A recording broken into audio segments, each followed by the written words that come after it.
Bonjour tout le monde, avec vous Linda. Aujourd'hui ensemble nous allons réaliser une recette qui m'a été demandée par certains d'entre vous. Bien sûr la recette de la galette des rois, une recette très facile à base de pâte feuilletée, une crème pâtissière et une crème frangipane. Une recette qu'on va réaliser ensemble et je vais essayer de vous donner les astuces afin de la réussir et avoir un très bon résultat. Suivez-moi, nous allons passer à la réalisation. Tout d'abord nous allons commencer par réaliser une crème pâtissière. C'est la recette classique que j'ai l'habitude de réaliser. Là, j'ai 125 ml de lait. Là, j'ai du sucre, à peu près j'ai 55 grammes. Là, j'ai de la maïzena, j'ai 25 grammes. Je vais utiliser un œuf entier et une demi-cuillère à café de vanille. Dans un saladier, j'ai mis l'œuf. Je vais ajouter le sucre. Et je vais bien mélanger.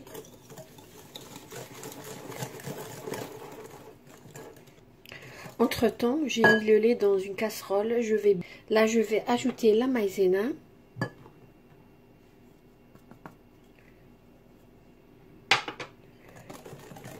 Après avoir bien chauffé le lait, je vais ajouter la vanille.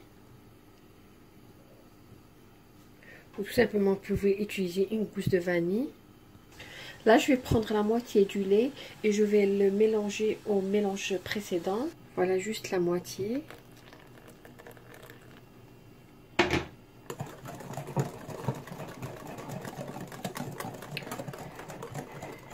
Et je vais le remettre dans la casserole avec le reste du lait. Je vais remuer jusqu'à ce que la crème devienne épaisse. Voilà, la crème est devenue épaisse. Je vais la transférer dans un saladier et la couvrir.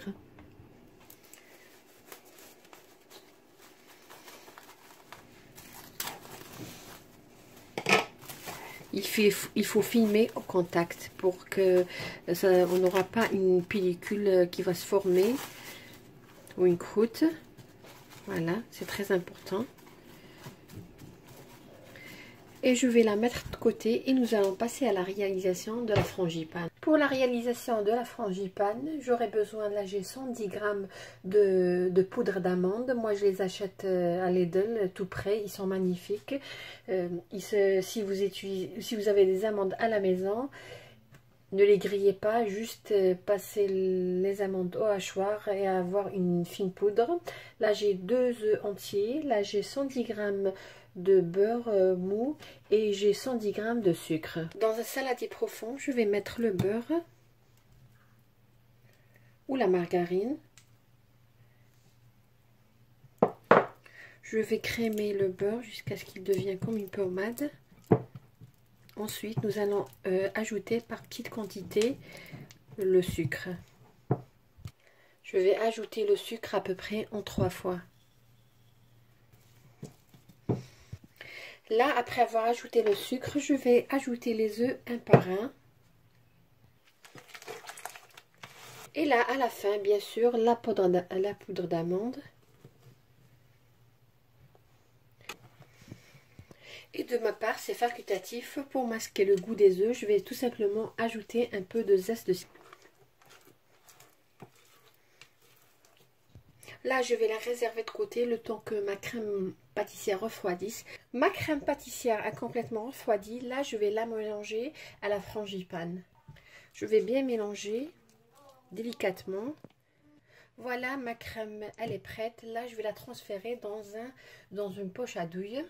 Là, comme vous voyez, j'ai pris une poche à douille jetable. Je l'ai mise dans un verre à mesure pour me faciliter la tâche. Voilà. Et là, je vais remplir cette poche à douille avec notre crème. La crème, elle est prête. Là, qu'est-ce que je vais faire? Je vais tout simplement la réserver dans le réfrigérateur jusqu'au moment de l'utilisation. Là, comme vous voyez, j'ai 2 pâtes feuilletées du commerce, mais vous pouvez tout simplement utiliser, la préparer à la maison. Là, je viens de la faire sortir. Nous allons couper nos disques. Là, comme vous voyez, j'ai étalé la pâte. L'épaisseur ne doit pas dépasser les 2 mm. Là, j'ai pris, vous pouvez prendre une assiette. Là, j'ai pris ce moule dont le diamètre est 25 cm. Et je vais découper un cercle de 25 cm. Voilà.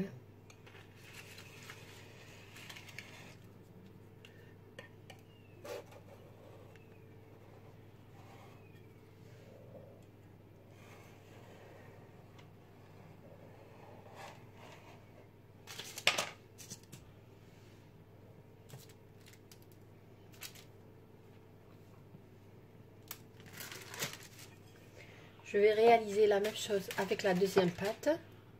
Même chose, nous allons prendre notre moule ou une assiette tout simplement.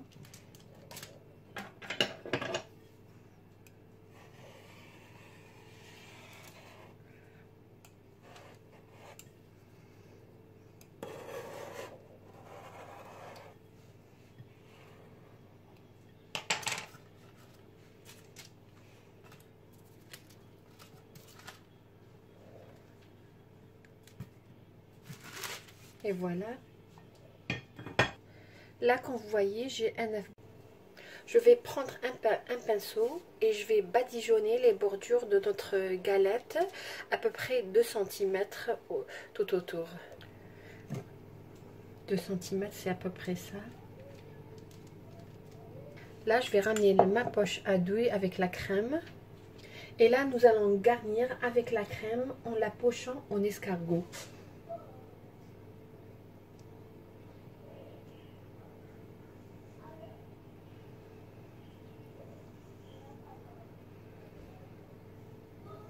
Après avoir poché la crème, nous allons tout simplement mettre le deuxième disque.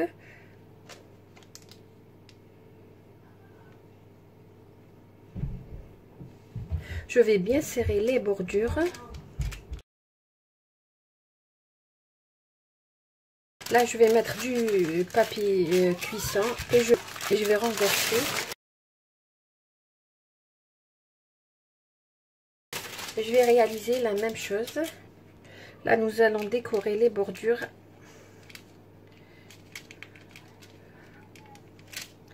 avec le dos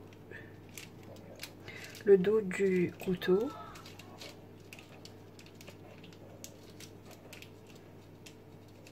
Après avoir terminé les bordures, là, je vais badigeonner notre galette avec le même jaune d'œuf sans toucher les bordures, uniquement au milieu. Et ensuite, je vais la mettre dans un plateau et je vais la remettre au réfrigérateur pendant à peu près 1 à 2 heures si vous voulez avoir un très bon résultat. Généralement, les pâtissiers réservent leur galette des rois à peu près 6 heures. Voilà notre galette des rois. Elle est prête, je l'ai laissée reposer à peu près 2 heures dans le réfrigérateur. Juste une petite remarque, d'habitude on met une fève dans la galette des rois et celui qui trouvera la fève est désigné comme étant roi. Là j'ai oublié de la mettre, mais vous pouvez mettre une fève ou une amande tout simplement. C'est juste pour faire plaisir à vos enfants ou vos invités. Là, il est très important pour avoir une belle galette des rois bien brillante. Il est très important de badigeonner votre galette 2 fois. On l'avait réalisé tout à l'heure une fois et là nous allons réaliser pour la dernière fois.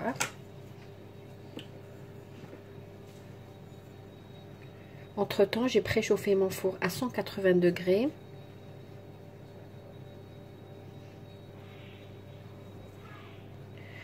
Là, je prends un couteau. Pour l'oreillage, nous allons juste effleurer la pâte. Il est très important de ne pas percer votre pâte.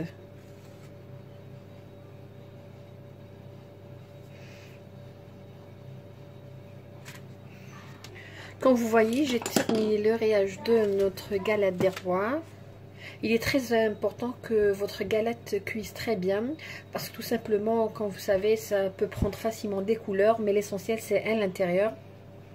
Alors, si votre four est très chaud, je vous conseillerais de diminuer un petit peu la température et de laisser au minimum 50 minutes de cuisson. Là, nous allons passer à la réalisation du sirop.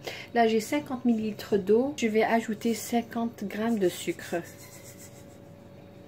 Et je vais laisser bouillir à feu moyen. Voilà notre galette des rois que je viens de faire sortir du four. Comme vous voyez, elle est très bien cuite, une belle dorure. Alors voilà, pour mon four, je l'ai mis tout d'abord à 180 degrés pendant 10 minutes. Ensuite, j'ai diminué la température à 160 degrés et je l'ai laissé cuire comme en tout 1 heure. Là, directement, nous allons badigeonner notre galette avec le sirop qu'on avait préparé. Voilà, elle est prête. Je vais la mettre de côté, la laisser refroidir. Voilà notre galette des rois après l'avoir laissé refroidir sur une grille. Nous allons découper et voir comment elle se présente à l'intérieur.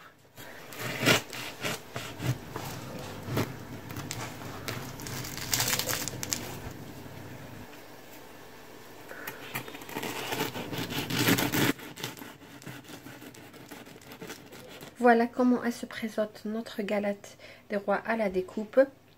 La pâte feuilletée a bien gonflé, a bien cuit. Comme je vous ai dit, il faut laisser le temps pour votre galette de bien cuire. Voilà un très beau feuilletage, très belle dorure. Voilà. Elle est juste magnifique. Et le zeste de citron a donné un plus à notre crème. Voilà, on est arrivé à la fin de la recette d'aujourd'hui qui était la galette des rois. Une recette traditionnelle qu'on prépare généralement dans la première semaine du mois de janvier. Moi, j'ai été un petit peu en avance, mais une recette que vous allez réaliser, j'en suis sûre, que vous allez adorer. En suivant les étapes que je vous ai données et les conseils, vous obtiendrez une galette des rois magnifique, croustillante, bien cuite et surtout très légère. Là, on est arrivé à la fin de la vidéo d'aujourd'hui. J'espère que vous avez aimé ce que j'ai réalisé. Je vous remercie de m'avoir suivi. Si vous avez aimé ce que j'ai réalisé, n'hésitez pas à liker ma vidéo. Si vous avez une recette à suggérer ou une question à poser, n'hésitez pas à la poster en commentaire. Je me ferai toujours un plaisir de répondre à vos questions. Sur ce, je vous dis merci de m'avoir suivi et bon week-end.